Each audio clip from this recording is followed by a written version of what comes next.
Corona जैसी महामारी के चलते कई जनता को एक बात की सीख मिली है, जो कि अपने आप को कैसे सुरक्षित रखे और अपनी देखभाल कैसे करे।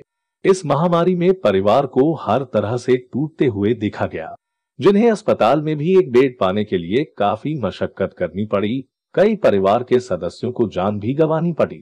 किसी के पास अपना इलाज करने के लिए लाखों रुपए थे, तो किसी मध्यम वर्गीय परिवार के पास इलाज करने के भी लिए पैसा नहीं था।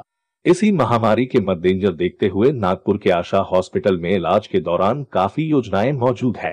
अब मध्यम वर्गीय परिवारों को इलाज करना संभव होगा। आशा हॉस्पिटल में लाखों के इलाज के लिए अब पूरा पैसा नहीं देना होगा। अब इलाज का पैसा मरीज के लिए होगा किस्तों में। जी हाँ, अब ईएमआई के तहत बजाज फाइनेंस द्वारा आशा हॉस्पिटल में दे सकेंगे ईएमआई।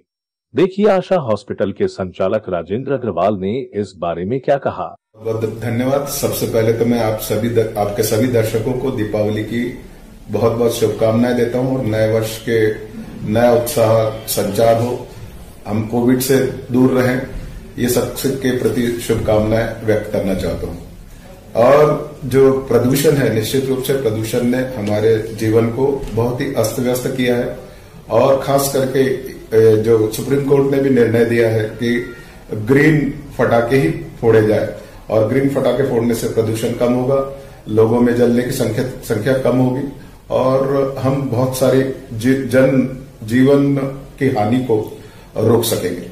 हवा में प्रदूषण से निश्चित रूप से जो सीओपीडी है और ब्रोंकियल अस्थमा है, इस किस्म की जो शिकायतें रहती है वो उसको बढ़ावा मिलता है। तो हम अपने आप को उस वातावरण से दूर रख करके ही इसको कम कर सकते हैं और साथ ही साथ में जो वातावरण में ये प्रदूषित चीजें आती है उसको कम से कम मात्रा में वातावरण को प्रदूषित करें और इसी तरह से हम उसकी रोकथाम कर सकते हैं। मास्क लगाना एक वन ऑफ द साधन हो सकता है।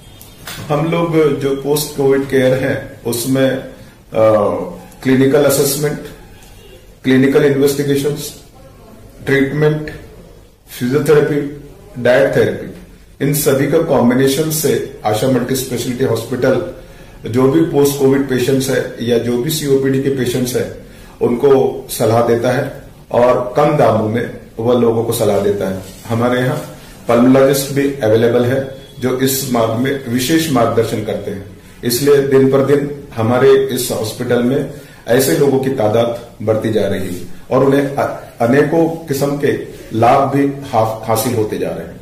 बजाज के द्वारा एक नई योजना शुरू की गई है जिसके माध्यम से जिन लोगों को एक समय पर एक अमाउंट जो भी हॉस्पिटलाइजेशन के लिए लगता है या ओपीडी के लिए लगता है, उनकी अवेलेबिलिटी नहीं रहने पर वह चीजों को बजाज फाइनेंस के द्वारा फाइनेंस किया जाता है और उसमें ईएमआई के रूप में बजाज फाइनेंस को वह प्राप्त होता है पेशेंट्स के द्वारा। तो इस तरह से जिस तरह इलेक्ट्रॉनिक गुड्स में यह सुविधा उपलब्ध थी, आज वो हेल्थ फील्ड में भी ये सुविधा उपलब्ध होने से मनुष्य को वह जो पैसा धन देना पड़ता है, धनराशि देनी पड़ती है, वह धनराशि ईएमआई के रूप में भी दी जा सकती है। तो इस सुविधा का लोग निश्चित रूप से फायदा उठा सकते हैं आशा multi speciality hospital.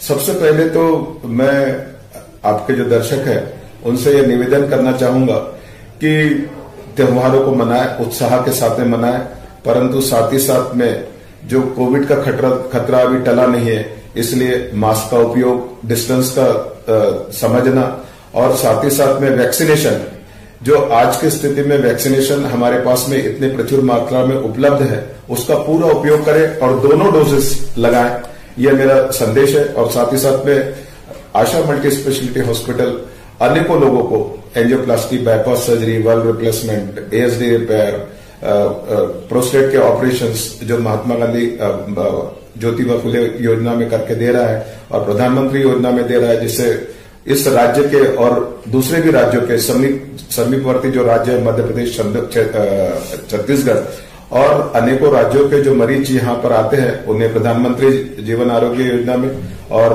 Mahatma Jyotiba Phule योजना में हम पूरा का पूरा सहयोग देते हैं और उसके कारण अधिक से अधिक लोग इस बीमारियों से, अनेक बीमारियों से जो उनको दर्शाई गई है, उस बीमारियों से वो निजात पा सकते हैं। मेरा ये संदेश है कि स्वस्थ रहें, सुखी रहें, खुश रहें और सबकी जिंदगी में एक खुशहाली आए, मेरा भारत समृद्ध बने और विश्व के शिखर पर